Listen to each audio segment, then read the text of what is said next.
மனிதர்கள் காணக்கூடாதவற்றை நான் கண்டேன். வானத்தின் மறைக்கப்பட்ட இடங்கள் எனக்கு திறக்கப்பட்டன. தங்கள் பிரமாணத்தை மீறி விழுந்த தூதர்களின் இரகசியங்களையும் கண்டேன். காலம் நெருங்கிக் கொண்டிருக்கிறது.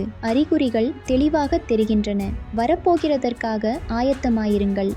நியாயத்தீர்ப்பின் நாள் முன்கூட்டியே எழுதப்பட்டிருக்கிறது.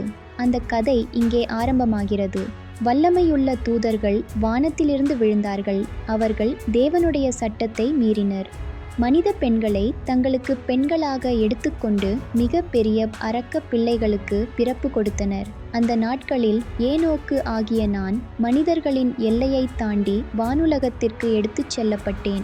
சாதாரண மனிதன் ஒருபோதும் காண முடியாதவற்றை நான் கண்டேன். விழுந்த தூதர்களின் மறைவான செயல்கள், படைப்பின் இரகசிய அறைகள், மனித குலத்தின் விதியை நிர்ணயிக்கும் தெய்வீக நியாயத்தீர்ப்புகள் எல்லாம் எனக்கு வெளிப்பட்டன. ஆனால் அறிவு என்பது ஆசீர்வாதம் மட்டுமல்ல, அது பாரமாகவும் இருக்கும். நான் அறிந்த உண்மை மிக கனமானது. பூமிக்கு இறங்கிய தூதர்களுக்கும் தேவனுடைய சித்தத்துக்கும் இடையில் ஒரு மறை போராட்டம் நடந்தது. தடை செய்யப்பட்ட உடன்படிக்கைகள் உருவானது. மனிதன் கெடுதலின் பாதையில் தள்ளப்பட்டான். இந்த கதை ஒரு மனிதனை பற்றியது மட்டுமல்ல, இது விண்ணுலக கிளர்ச்சியின் வரலாறு. அமரர்களின் வீழ்ச்சி, வானத்துக்கும் பூமிக்கும் விதியை மாற்றும் இறுதி தீர்ப்பு பற்றிய அறிவிப்பு. அப்போது தேவனுடைய சத்தம் எனக்கு வந்தது. ஏனோக்கே, எதிர்கால தலைமுறைகள் உண்மையை அறிய எழுதுவாய். நான் பதிலளித்தேன், கர்த்தாவே, நான் சிறிய மனிதன். உம்முடைய மகிமைக்கு முன் எதுவுமில்லை. ஆனால் அவர் சொன்னார், நான் உன்னை என் தூதனாக தேர்ந்தெடுத்தேன். மறைக்கப்பட்டவை உன் மூலம் வெளிப்படும்.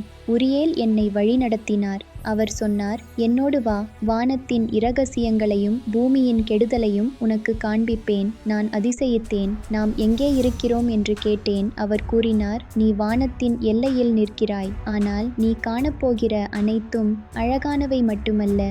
சில உண்மைகள் உன் இதயத்தை உடைக்கக்கூடும். அதற்கு பிறகு நான் கண்டவற்றை எழுதும்படி கட்டளையிடப்பட்டது. எல்லோரும் இதை புரிந்து கொள்ள மாட்டார்கள். பலர் நிராகரிப்பார்கள். ஆனாலும் எழுத வேண்டும். நான் சம்மதித்தேன். தேவனுடைய சித்தமென்றால் ஏற்றுக்கொள்கிறேன் என்றேன்.